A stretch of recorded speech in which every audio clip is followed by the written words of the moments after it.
It's time for the Longines Chronoscope, a television journal of the important issues of the hour, brought to you every Monday, Wednesday, and Friday. A presentation of the Longines Whitnor Watch Company, maker of Longines, the world's most honored watch, and Whitnor, distinguished companion to the world-honored Longines. Good evening, this is Frank Knight. May I introduce our co-editors for this edition of the Longines Chronoscope? Larry Lasser, CBS News correspondent, and Kenneth Crawford, National Affairs Editor of Newsweek magazine. Our very distinguished guest for this evening is Admiral Richard E. Byrd. The North Pole used to be a no-man's land, but these are the days when, by buying a ticket on a commercial airliner, you can fly across the North Pole and drink a cocktail at the same time. Yet only 60 or more years ago, about 35 years ago, our guest tonight found out whether there was any land north of the North American continent. He made that first discovery flight, and I must say that Admiral Byrd, our guest tonight, is not only our greatest living explorer, but he's been an inspiration to countless Americans. Admiral Byrd, you've been to both the North Pole and the South Pole. Is there any unexplored land left on this earth that might appeal to adventurous young Americans? Yes, there is. And not up around the North Pole, because it's getting crowded up there now, because they find out it's really usable, not only to live in, but militarily. But strangely enough, there's left in the world today an area as big as the United States that's never been seen by a human being. And that's beyond the pole on the other side of the South Pole from Middle America. And I think it's quite astonishing that there should be an area as big as that unexplored. That's a tremendous So challenge. there's a lot of adventure left down at the bottom of the world. Well, Admiral, do you hope to see that? I do.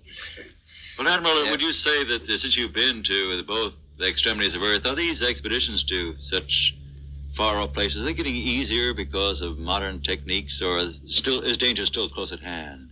Well, it's a little risky, but nothing like it used to be with the old slow planes and the small cruising radius where we had to put down bases. We replaced the dog teams, and of course that was a big improvement. But now the planes go much faster and they are safer, and they have a much bigger cruising radius. You haven't got the danger of a terribly heavy load. Admiral, an expedition to which I believe you're the advisor is now en route. What is that expedition doing? Well, that's the icebreaker Atka, and it's a reconnaissance expedition. It's going down to the South Pole area to make certain observations and to look for some bases. They will be back in April, and they will report back, and upon the information we get from that undertaking, we will base the bigger expedition that's to follow. Is that very definitely planned, or is that... That is being planned right now. So I'm willing to say to you that there will be a number of expeditions that will follow, I think, year after year, at the bottom of the world, because the government has really become interested. Well, Admiral Byrd, I can understand, I think everybody can, the interest in the North Pole because it's so near our greatest challenger, Soviet Russia. But why this interest in the bottom of the world? Nobody living down there, is there? No, it's pretty cold.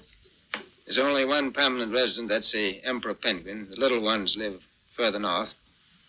I tell you one reason they're interested. It's by far the most valuable, important place left in the world for science. That's why the scientific groups all over the nation are really interested. But more important than that, it has to do with the future of the nation, those to come after us, or even during your lifetime. Because it happens to be an untouched reservoir of natural resources. And, as the world shrinks with an ever-increasing acceleration, far-flung places, once useless, like we thought the North Pole was, and no man's land, become very useful. The bottom of the world will be important, not only to us, but to our allies. I was going to ask you, does it have military importance? It has some, and as the world shrinks, it will continue to shrink with an ever-increasing acceleration. thus bringing these places closer. And in the future, I can see a time when it will be very, very important strategically. Well, has the development of air power increased the strategic importance of places like the very much Palma so. Peninsula, we'll say? Very much so. Even now, if anything happened and we lost the Panama Canal, we would have to control the islands just north of Antarctica, which are part of Antarctica. Then between there and Cape Horn. I've heard it said that there are 7 continents in the world, and one of them has never been seen by a woman, and that's Antarctica. Is that actually true? Well, if the Palma Peninsula is an island, as far as I know, that's true. No woman's ever stepped foot upon the Antarctic continent, and it's the most peaceful place in the world. Well, I'm sure that won't last very long. I understand that now that you're working with the Arnold Bread Company in charge of frozen foods. Now, is there any future for frozen foods down these frozen extremities? Well, I think the human race can be helped by that. This was thought out by Dean Arnold, who's, in my opinion, a great humanitarian. He learned that we went down there after 4 or 5 years and finished a meal that we had left there on the table when we had evacuated Little America. Everything was perfect, including the bread. So he got the idea of this frozen bread, and already he sent some to Europe, and just worked very well over there for some of the starving people. So you can store it down to the Antarctic, and against the lean years, and you wouldn't have any people in the world really starving if you did that. Yes, in the event of an atomic war... You stay there forever. Admiral, you speak of the resources of Antarctica. What are they? What are the natural resources there? Well, we've found enough coal within 180 miles of the South Pole in a great ridge of mountains. It's not covered with snow, enough to supply the whole world for quite a while. Well, that's the coal. Now, there's evidence of many other minerals. We are pretty sure there's oil. Now, that coal shows the bottom of the world. Now, by far, the coldest spot in the world. Where that coal is gets 100 below zero in the winter. Well, it was once tropical. So we think there's oil there, and there's evidence, probably uranium there. is it any secret? Is there uranium there? That would be the only thing that would be practical to actually go after, I suppose. Everything else would be economically unfeasible, wouldn't it? Well, as we recklessly expend our resources, the time will come when we'll have to go after that stuff down there. Well, I avoided what you said about uranium. I'm not sure about that. I don't want to have the world fighting over the Antarctic. Admiral Byrd, is there a competition among other nations to try to get information about Antarctica and possibly to secure some of these resources? Well, yes. There are now 7 nations very much interested. Russia is interested tremendously. That I'm sure of. Australia has an expedition down there. The Argentine, the Chile, New Zealand, Britain, and so on. Now, you can understand those people down there being interested because they live down there. The New Zealanders, the Argentinians, the Chileans, and the Australians. And so we don't do much about claiming anything. Admiral, you make this sound a little crowded. Are there that many expeditions now there or en route there? Well, as I said, it's the most peaceful place in the world, but I don't think it will be for long because of this intense interest on the part of other nations and this nation. Well, Admiral Byrd, are private expeditions a thing of the past? Is expedition and exploration, making expedition and exploration now purely a government function because of the tremendous cost? No, I don't think so. I think down south, it may be more or less a thing of the past, but not other expeditions that go there. A lot of them go north now. This latest expedition now on the way is a government expedition, I take it. Yes, that's the government.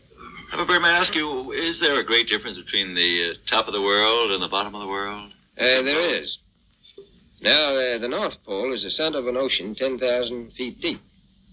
The South Pole, the center of a plateau, 10,000 feet high. The North Polar Sea is surrounded by continents slightly frozen. The Antarctic continent is surrounded by a belt of ice frozen seas of at least 1,200 miles thick. Now, the south is a plateau. It gets, in some places, 14,000 feet up. I've been over areas about 13,000, and it's a little bit chilly up there. So there's that big difference between the top and bottom of the world. The north really isn't very cold up there on the Arctic Ocean. Not compared to the south. Admiral Byrd, we often hear it said that our young Americans now aren't as hardy as their forefathers. Do you think that Americans do measure up to the standards, the physical standards and morale standards of the past? I do. I don't believe that. I think they're just as hardy. Well, what would you say was the most valuable factor on an expedition? Is it morale, or physical courage, or is it sheer equipment? Well, I've always thought that loyalty was by far the most important trait. The British told me that when I first went down in 28, that I couldn't possibly get through the winter night without a mutiny if I took more than 20 men. But to serve science, I had to take 42 men. Then I took 56 the next time, and so on. And I did find that loyalty was the most important thing during the winter night when it's very hard on your nerves. I think that's best trait. Well, that's a very valuable characteristic at any time. Well, thank you very much, Admiral Byrd. It's been a great pleasure to have you here tonight. It's a pleasure to be with you. Yeah. The opinions expressed on the Longines Chronoscope were those of the speakers. The editorial board for this edition of the Longines Chronoscope was Larry Lasser and Kenneth Crawford. Our distinguished guest was Admiral Richard E. Byrd.